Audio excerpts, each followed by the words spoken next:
What happens when your motivation runs out during your doctoral program?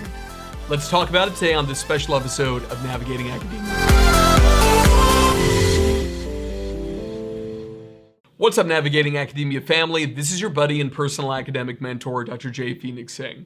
Today we're going to be talking about something that is very serious. If you watch the channel, you know that usually I am super high energy and try to be as engaging as I can, but today's topic is very serious.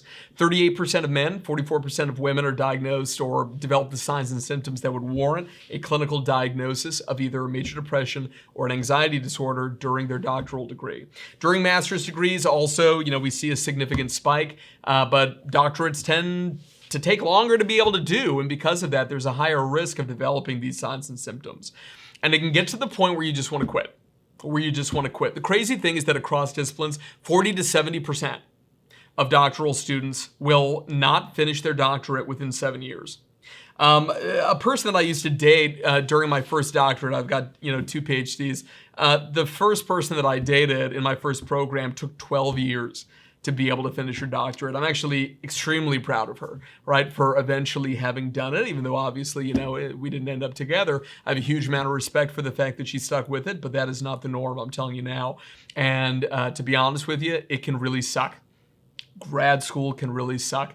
And if you are watching this video and grad school really sucks for you, please know that I am in your corner, okay? And you and I are gonna get through this thing, you and me, together, okay? I've been there. I was very clinically depressed. I was very anxious. My quality of life was like zero. I'm telling you right now. And I am telling you categorically that you will get through it, but also that it gets way better. It gets so much better, guys, okay? When your motivation runs out during your doctoral journey, this was probably something that you'd always dreamt of doing the doctorate. So when you feel like you're starting to burn out, this is very painful. And I get it, all right? I do have entire, courses on burnout prevention and stress management and all this kind of stuff. So, all this is on Publication Academy. I mention it in every video, so you can go ahead and sign up for something like that if you were interested. But this video is not about that, obviously, okay? If you've been working on your doctorate for a while now, suddenly you just don't feel motivated anymore. It happens to the best of us. It honestly, I would argue, is completely normal. But what can you do when those motivation levels drop and you just can't seem to get on track? That's what I want to talk just briefly with you about today. Okay, it requires a lot of hard work, dedication, and patience to finish the doctorate. To start it is easy. You're excited. This is what you've worked for your whole life. It's probably your biggest academic achievement to date, just getting in. I don't know about you. For me, I got in and I already in my head was just like, a Dr. Singh already. Right on. That's just kind of like where my head was at. But it is common, I found, not only for myself, but all of my colleagues. Nobody got through the doctorate at Oxford unscathed. Something that I mention always on this channel is the irony that, a lot of people don't want to believe me, and I have a lot of respect for that. I wouldn't want to believe me either. The grad school is going to be that brutal compared to undergrad. But what I would always tell people is if you take a look at the comment section on any of these types of videos, I have videos about, managing depression, when you're a grad student and so forth. No one has ever told me that I'm wrong, ever, right? And it's important to be able to take notice of something like that, all right? So you don't feel motivated. What can you do when that happens? First thing is to take a break. Now, this is incredibly difficult. I can't tell you how hard that is for me. When I say take a break, you don't have to take days off or something like this. Even if it's just 30 minutes. What I used to do is watch my favorite cartoons that I used to watch as a child, like Recess and Hey Arnold and these sorts of, Arthur. I loved that stuff when I was growing up, and it would take me to a happy place in my head. Just would. Even if time off is just time off in your brain, when you're just sitting there at the office and you just feel like death. Right? Just taking that time to recharge and refocus. Some people go for a walk. Some people read a chapter in a book. Know a bunch of people like that. Some people watch a part of a movie. I used to watch literally a few minutes, even 30 seconds of one of those cartoons, and then get back to it. Ideally, though, whatever you do, it should be something completely unrelated to your PhD.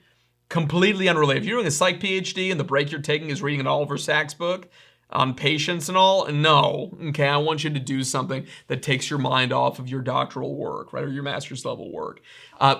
It can help you come back feeling at least partially refreshed, if nothing else. So this is the first recommendation. Second one, please talk to someone about it. all right?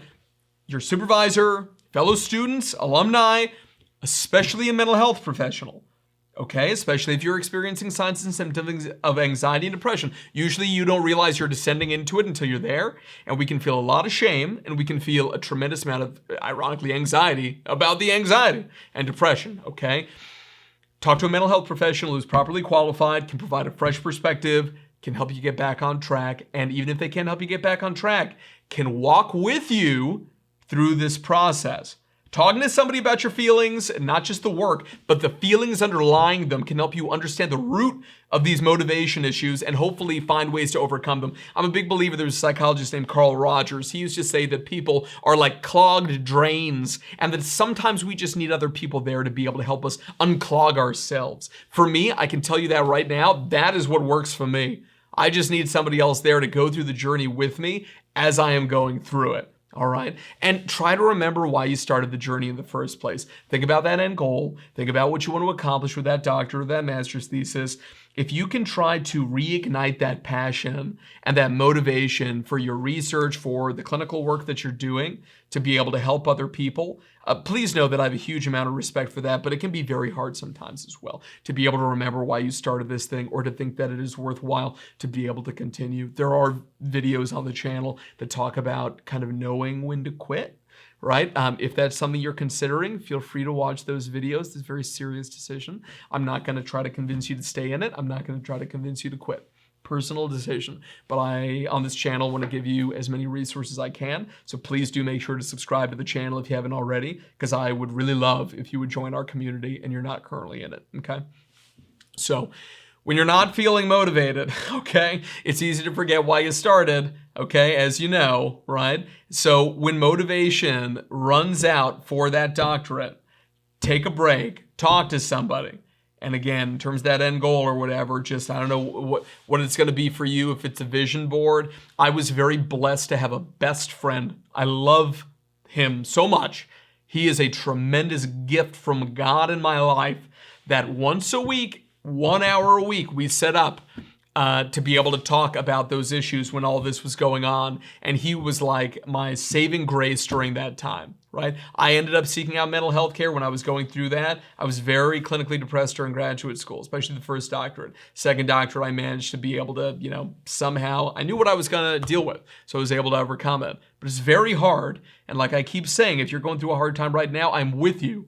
Okay, so that's all I've got for this video. I hope it helped at least a little bit. Please do give the video a like if you enjoyed it or got something out of it so that other people can benefit from it.